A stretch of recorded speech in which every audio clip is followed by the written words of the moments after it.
What you're watching there is a woman now piloting one of the most advanced fighter jets ever built, the F-35 Lightning II jet, a new first for women in the military. Christine Mao, the pilot, is deputy commander of the 33rd Fighter Wing Operations Group, took her first flight Tuesday from Florida's Eglin Air Force Base. Mao said, quote, "Flying is a great equalizer. The plane doesn't know or care about your gender as a pilot." Mao is just the latest woman to break the brass ceiling, something that Dunwoody did when she became the first woman 4-star general back in 2008. This promotion has taken me back in time like no other event in my entire life. I've heard from moms and dads who see this promotion as a beacon of hope for their own daughters and an affirmation that anything is possible through hard work and commitment.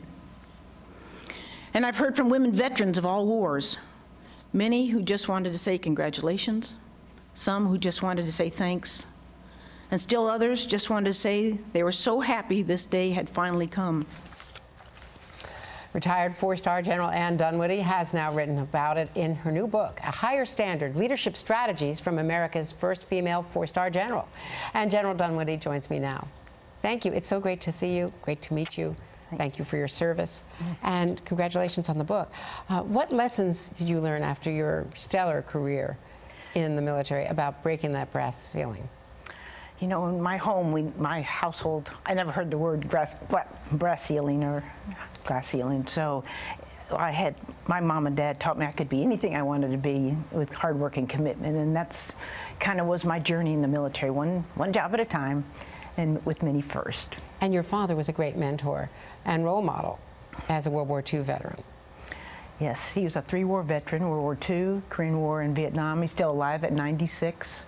And my mother was a role model as well. And they taught you that you could do anything. But what about the problems you experienced when you first got into the service and, you know, realized that for women, back then in particular, it was different?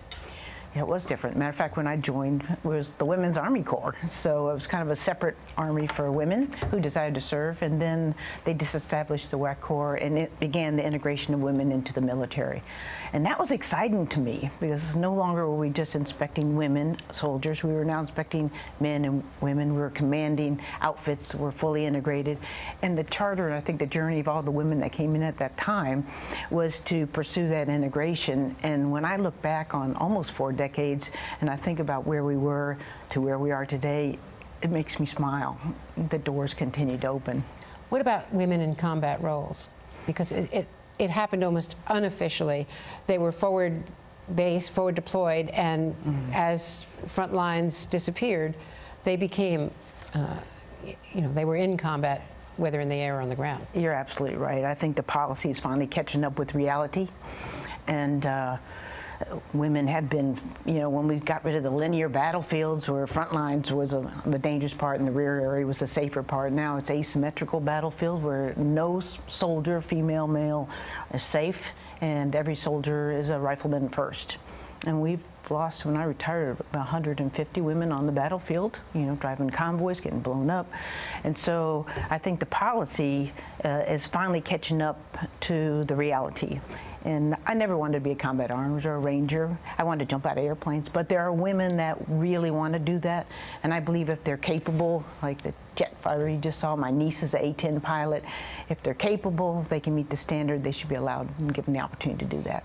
What about different training for women in either special forces or other combat brigades? I think that goes back to the standard, and the services are all wrestling with the analysis and full assessment of what those standards are for each career field.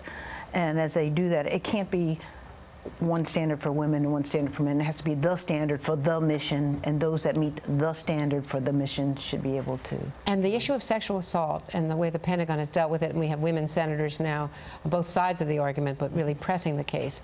Has that been a big concern in your experience? One assault is too many, and so yes, it is a concern. And I think the leadership is taking the right steps.